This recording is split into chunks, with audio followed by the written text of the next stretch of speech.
do you think they make? Find out how much they make. How much do they make from the royal family? Might not be public. I don't know. Not public. You think they hide that shit? Well, he got negotiations and figuring out how to work it out. It's not lighting cop cars on fire. Like, this is, paid enough. Yeah. Just what a goofy system. They just give them money for free. Yeah. To be a royal. Well, and the British taxpayer. One note card, one new brand name, one first ever podcast. That trio lit up the loudest Meghan week of the year. 4 letters on a gift tag, HRH, turned a thank you into a rule fight. A glossy lifestyle relaunch under a new name drew side-eye and a fresh round of, is this smart branding or just noise? A DIY bath salt tip from TV suddenly sat next to headlines about a threatened lawsuit. And while that swirled, a small Spanish town set a familiar emblem himself here. Well, I think he's dug so deep now, he'll strike water any day now. Meanwhile, Meghan looked a little too familiar, sparking a logo debate nobody saw coming. Fans called it savvy. Critics called it staged. Polls and pundits piled on. But here's the twist. These weren't random blips. They were steps in a pattern. Emotion, title chatter, product drop that keeps the spotlight exactly where she wants it.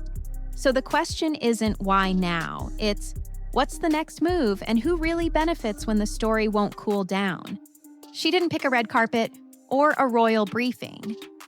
Even these two, Meghan and Harry, are the worst. Meghan Markle. She picked a cozy mic, a friendly host, and a promise of raw honesty. From the first minute, the tone was intimate. Soft compliments, warm laughter, a slow build toward vulnerability. She talked about pressure, about the weight of expectation, about sending nightly emails to her kids so they'll one day read who their mother was in real time. The voice shook just enough to register as tender. The camera framed the moment like a confession. But the room didn't buy in all at once. Clips hit social feeds within hours, and the mood split fast. That man loves me so much, and then the wife convinces you to leave the royal family. Some viewers praised the candor. Others called it a brand exercise in feelings. The compliments from the host felt over-sugary to skeptics, like a setup for applause lines. And when the emotional beat arrived, eyes glossy, breath measured, people started frame-by-frame rewinds. The debate wasn't about what she said, but whether the feeling matched the face. Was this a crack in the armor or just immaculate PR timing? Then an old interview resurfaced, the kind that never seems to stay buried. In a now infamous clip, Harry complains about not receiving enough personal security from the royal family. In it, she jokes about being able to summon a tear on command. It ricocheted across the discourse, not as a revelation, but as ammunition. Suddenly, the new clip and the old quip were stitched into one narrative: performance versus sincerity. Fair or not, that edit war shaped how the episode traveled. Every blink became a tell. Every pause was parsed for intent. The internet didn't just listen, it cross-examined. Meanwhile, the mom emails detail, sweet in isolation. The compliments of HRH, which is Her Royal Highness, the Duchess of Sussex. Zoom in here and it says, with the compliments of... Landed with a thud for critics who see strategy in every sentence. To fans, it was a peek behind the gates. To detractors, it was a hallmark flourish with a press team. And that's the real gravity of the podcast moment. It reset the conversation from what happened to what's believable. The content didn't have to be explosive to trend. It just had to feel like a clue. By the end of the episode's viral run, 2 things were clear. First, she can still command attention without dropping a single bombshell. A photo popped up showing a gift basket Meghan had given, complete with a handwritten note signed, Her Royal Highness. Just by leaning into mood, memory, and maternal notes. Second, the audience no longer waits for context. It makes its own. That's why the aftermath moved faster than the interview itself. The questions stopped being about a story told into a microphone and started being about a story told everywhere else. On product, labels, in polls, in the way titles are written and unwritten. And that's where the week really snapped. Because while the podcast was still climbing the charts, I don't know yet. I'm not sure. I'm just going to say that applies to every adult. That applies to me. Yeah. a 4-letter flourish on a handwritten card lit a brand new match. It looked harmless. A small handwritten card on a gift, the kind you'd toss in a keepsake box and forget. But 4 letters on that card, HRH, didn't whisper. They shouted. In seconds, the internet turned a polite flourish into a rulebook debate. Was it a private courtesy or a public flex? Did it cross a line or simply brush it? Depending on who you asked, it was either nothing at all or the clearest sign yet that titles are part of the brand toolkit. Joe Rogan has had a lot of controversy the last couple of months, and now he's threatening to quit Spotify. To explain where this all began, Joe Rogan in 2019 was the biggest podcast in the... Here's why it detonated. When she and Harry stepped back from palace life, the understanding was simple on paper and messy in practice. Keep the titles, don't use the style. That nuance made those 4 letters feel loaded. Fans argued the note wasn't a press release. It was a personal thank you, not a billboard. Critics said personal or not, the initials carry weight because they're designed to. And once a screenshot hits the feed, private disappears. But before I go to bed almost every night... Meghan, my God, you get praise every day. Getting attention every day. You gotta praise yourself on Mother's Day? The argument quickly stopped being about stationery and started being about framing. To supporters, the card was just old world manners meeting modern celebrity. To skeptics, it was proof that every detail, even a gift tag, can be calibrated to remind the audience who's speaking. One side saw etiquette, the other saw strategy. Both sides saw attention, and attention is the currency that keeps everything else afloat. What made the moment stick was timing. It landed alongside a big push to reintroduce her lifestyle vision. Why is Meghan Markle always crying? From Oprah to The Cut, it feels like every time Meghan sits down for an interview. And that made the initials look less like nostalgia and more like branding. The initials became a headline, the headline became a narrative, and the narrative did what it always does. It spilled into polls, pundit panels, and dinner table takes about what stepping back is supposed to look like in real life. By the end of the week, the card had done more than trend. It forced a question that threads through every move she makes. When does identity become leverage? If a title is part of the story, is it also part of the product? And the other day we talked about how Spotify has stepped in to hire a production team for Harry and Meghan's Archwell Audio podcast. If the answer is yes, where's the line between heritage and marketing? The card faded from the timeline, but the resonance didn't. Because just as the initials were stirring up definitions, another shift was already underway. This time printed on jars, labels, and a brand new name that promised to change the conversation again. The name changed, the story didn't. Overnight, jars, labels, and mood boards started speaking a different language. American Riviera Orchard, Sunny, Placebound, a Santa Barbara postcard, gave way to As Ever. Oh, but look how nice is she, pulling away from her lovely... A phrase that feels handwritten in the margin. Familiar, intimate, a little coy. The swap wasn't just cosmetic.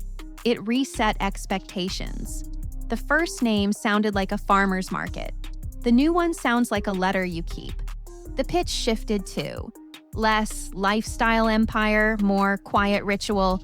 Product shots leaned softer. Copy leaned warmer. Instead of a hard launch, the drops stayed small and slippery. Tiny batches, friends of friends photos. The rebrand, total disaster. From the start, As Ever clashed with several small businesses already claiming maybe today, maybe not cadence that kept people refreshing. Fans called it artisanal scarcity. Skeptics called it theater with a wait list. Either way, the cadence worked. Every micro move became news. That phrase, As Ever, did heavy lifting. It reads like a signature, which is the point. If American Riviera Orchard painted a place, As Ever paints a person. It promises continuity, the same taste, the same hand, the same I see you note tucked next to the ribbon. It also solves a problem. Here's the thing. Before she met Harry, Meghan had already built a successful acting career. Remember Suits? But despite that, a location-based brand can box you in, a sign-off can travel anywhere. Kitchen, closet, bath, screen. Timing mattered. The rebrand didn't arrive alone. It hummed alongside new TV beats and glossy interviews. Each platform fed the next. A heartfelt story in the morning, a soft focus product in the afternoon, a sold-out tile by dinner. Critics called it orchestration. Supporters called it strategy. Both agreed on the effect, momentum without a traditional launch. When Meghan Markle was being interviewed by Oprah, and then she told the story, she goes, there was a member of the royal family. My wife was... But a brand isn't just a name, it's an emblem. And emblems invite comparison. As the new mark rolled across lids and cards, the internet did what it always does. Zoomed, screenshotted, and lined it up against anything it resembled. That's when a small town far from California raised its hand and said, "Hang on." And that's where the rebrand's tidy narrative, new name, new tone, new promise, ran into its first real snag. Spain was about to enter the chat. A rebrand is supposed to quiet questions, not invite new ones. I do think there's a lot of conspiracy theories out there. I mean, I'll tell you, like, not to pick on Joe Rogan, because I think he's an immense talent, but days after the fresh labels showed up, a small town in Mallorca spoke up. That elegant emblem, slender trunk, delicate fronds, tiny birds, looked a little too familiar. Local officials didn't mince words. They said the new mark sat uncomfortably close to their historic coat of arms. Not identical, they allowed. Just close enough to spark a side-by-side debate the internet was delighted to have. Screenshots did the rest. Feeds filled with overlays, outlines, and zoom-ins. Supporters saw coincidence. Meghan there. Is that a real baby bump? Or has she strapped? Palms are universal, birds are everywhere. Critics saw pattern, a taste for motifs that feel borrowed rather than born. The truth in the middle was simpler and less viral. At that point, there was noise, not a lawsuit. Talk of filings met talk of budgets. Heritage pride met brand momentum. And in the gap between those two, the discourse multiplied. What made it sticky wasn't just shape, it was symbolism. A town insists an image carries its story. A brand insists an image carries its promise. What happens when a former royal sits down with Britain's cheekiest talk show host, and everything goes horribly off script? Both can be true, and that's why the argument traveled. It wasn't about leaves and silhouettes anymore. It was about ownership of meaning, and what happens when meaning goes global on a jar lid. Did the emblem cross a legal line? That's for courts, if it ever gets there. Did it cross a cultural line? That's for audiences, and they answered in real time. The brand kept moving, soft drops, soft focus, while the comparison posts kept racking views. In a week built on feelings and titles, Spain added a new vector: provenance. she married for money. It's very clear she bagged the elephant. She was thrilled she became a, quote, princess. And just as that conversation peaked, another one exploded, this time far from heraldry and much closer to home care. A DIY bath ritual, a TV moment, and a threat of legal action big enough to make every headline say the same word: damages. It started as a gentle lifestyle moment. Bubbles, salts, and a voice promising calm. By nightfall, that clip wasn't wellness, it was a warning.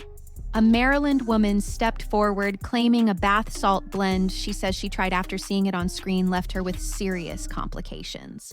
Family. He also commented on the controversy of a supposed senior member of the family questioning how dark their baby would be. Before I make her ask wasn't a comment, it was a potential claim for damages.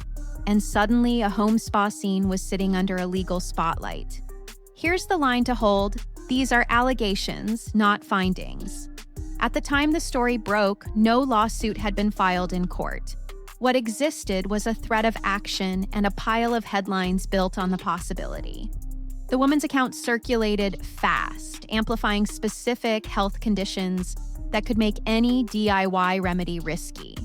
Context that transformed a cozy tutorial into a gray zone between entertainment and advice. He had some choice words regarding Meghan Markle. He said she won. On the other side, reps for the production pushed back in carefully chosen language, emphasizing general sense caution and the difference between a televised anecdote and medical guidance. That distinction matters. Wellness content lives on vibe, but liability lives on details. When a recipe feels like a suggestion, viewers treat it like instruction. If anything, this moment proved how thin that line can be when celebrity, lifestyle, and health share the same frame. For critics, the takeaway was simple. Chris Rock going after Meghan Markle. I wish you could play the clip for you, but you could take that up with Netflix. And again, it's not as funny whenever you read from... Product talk is never just talk. If you're a brand and a persona at once, even a bath becomes branding, and branding carries responsibility. To fans, it read as another example of disproportionate scrutiny, a story inflated by a culture eager to see malice in a mason jar. Either way, the discourse did what it always does. It measured tone, parsed intent, and kept the clip looping. Zoom out and you see the pattern. The podcast asked for trust. The HRH card tested rules. The rebrand sold a feeling. The emblem stirred provenance. When Meghan Markle was being interviewed by Oprah, and then she told the story, she goes, there was a member of the royal family. My wife was... Now the bath segment raised stakes, because once wellness brushes against harm, the conversation stops being aesthetic and starts being accountability. And that set the table for the next wave. Because while lawyers weighed words and headlines weighed clicks, the public weighed something else entirely. Do titles, brands, and telegenic rituals add up to admiration or exhaustion? The answer showed up in polls, panels, and a fresh round of strip the style chatter that grew louder than any bath bubbles ever could. Breaking right now, Meghan Markle's as ever catastrophe is far worse than we... The mood didn't just live in comments, it showed up in charts. Tracking polls ticked along with a familiar pattern. Soft favorability, sharp reactions whenever a new headline popped. Then came the splashier stuff. Member polls and call-in votes that produced wild, lopsided results. They trended because the numbers looked dramatic. They mattered less because they weren't representative. But in the attention economy, methodology rarely beats a meme. Pundit panels ran with it. Meghan, you have been working so hard. Oh my God. You're probably the hardest worker in the... One segment framed the question like a referendum. Keep the styles or cut them clean. Another argued the opposite, that titles aren't the problem, expectations are. The discussion drifted from etiquette to optics. If you step back from the balcony, do you step back from the banner? If you trade duty for independence, what do you owe the crest you left behind? The most potent talking point wasn't legal, it was emotional. You can't have it both ways became shorthand for every frustration. Brand deals, glossy reveals, carefully timed confessions. United States. Still, it looks like they don't care about collecting one failure after another, no matter what the media says. And honestly, if I'm being... Supporters countered with their own refrain. You can choose your life. Two clean slogans, one noisy week. What actually moved the needle wasn't proclamations. It was proximity. The closer a headline felt to commerce, labels, shows, drops, the louder the title chatter got. Identity became a lens, and that lens pointed wherever the next product or program appeared. That's the loop. Sentiment primes the audience, then the audience meets the brand. And that's why the next part matters more than any poll. Just your usual South Park skit. This is reportedly going to be part of a full-blown DEI special, and the details are already causing a stir inside. Beyond hashtags and hypotheticals, there are real stakes on the calendar. Episodes to air, products to ship, and partners who care less about discourse and more about delivery. The question isn't just how people feel today, it's what those feelings do to the rollout tomorrow. Two clocks are ticking at once, content and commerce, and they don't forgive bad timing. On the content side, new episodes and glossy appearances are lined up like dominoes. Miss the beat and the whole line wobbles. On the commerce side, micro drops and wait lists only feel premium if the audience keeps leaning in. Million views bashing the royal family. And then after that, they focused on making money, getting paid $125 million from Netflix to do a documentary series. When the story runs hotter than the product, conversion slips. When the product outruns the story, buzz dies. The play is to keep both clocks in sync. This is where brand math gets real. Scarcity is chic until it looks like shortage. Sold out is a flex the first time. By the third, people want proof they can actually buy something. That turns soft focus teasers into hard questions. What's the restock cadence? Are there real quantities behind the ribbons? Do early buyers return for round 2? Pleasure to meet you, Your Majesty. Was that okay? The level of... Or was it all just curiosity dressed as loyalty? Partners are watching a different scoreboard. Platforms care about completion rate, not applause lines. Retailers care about sell-through, not headlines. Brand safety teams watch for volatility because promotion budgets hate surprises. If a title, debate, or a legal dust-up hijacks the week, launch plans get rewritten, and momentum becomes mitigation. Attention is oxygen, but it has to be breathable. Have you ever noticed that little ring royals wear on their pinky? King Charles wears one, and Meghan Markle used to, but not anymore. When she and Harry... Packaging the persona with the product is the opportunity and the risk. Emotional reveals spike views. Product reveals need trust. If the week's vibe is performer, buyers hesitate on provider. That's why the copy leans intimate, the jars look handcrafted, the voiceover lingers on ritual. It's not just aesthetics, it's a bridge from spectacle to reliability. There's also fatigue to manage. A loop of confession, controversy, collection can move units until it doesn't. To go. That is the number. Who's counting? But literally, who's counting? What do you think is behind this renewed... The audience will accept orchestration if the payoff lands. Better quality, faster access, clearer value. Miss those, and orchestration starts to feel like manipulation. The fix isn't louder hype, it's cleaner proof. Ingredients that read premium, timelines that hold, and experiences that outlast a news cycle. Zoom back out and the stakes are simple. If the next drops meet the promise, the narrative tilts toward savvy operator.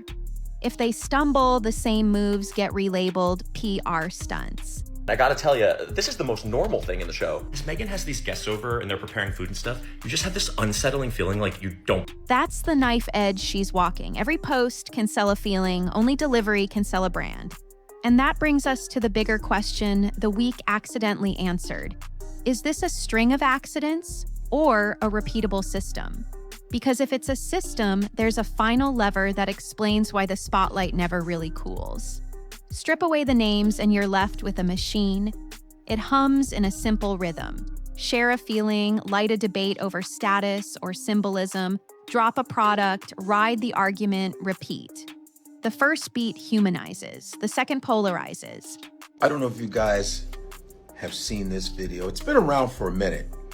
Every time it pops up. The third monetizes, and the fourth guarantees there's a reason to come back tomorrow. Whether you see design or coincidence, the cadence holds. Vulnerability cues, intimacy. Title chatter cues, stakes. A limited release cues, urgency.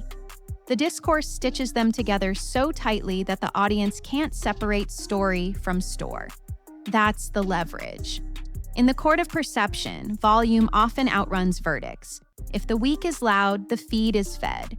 Meghan Markle, Prince Harry won't stay silent after feud with Beckham's. I know this report is true because Meghan Markle and Prince Harry... If the feed is fed, distribution algorithms do the rest. Even pushback becomes propulsion because it keeps the frame centered. Attention becomes a commodity you can spend. on brand equity, on platform goodwill, on the next partnership conversation, where proven engagement is the only line that matters. But there's a bill for that strategy, and it's denominated in trust. The more often a reveal looks scheduled, the more the audience demands proof instead of promises. They'll still click the confession, but they'll judge the candle on delivery. I want them to make a completely clean break. Go and get the freedom you say you want. That means you don't keep all the titles which give you... They'll still argue the initials, but they'll measure the jar by what's inside. The loop works until the payoff feels smaller than the buildup.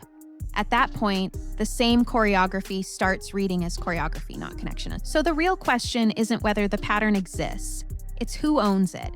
Is she piloting the cycle, or is the cycle piloting her? If she's in control, the story will resolve into steadier product, cleaner launches, fewer stray fires. If not, the headlines will keep setting the calendar, and every week will feel like a reaction dressed as a plan. He's been involved with since then.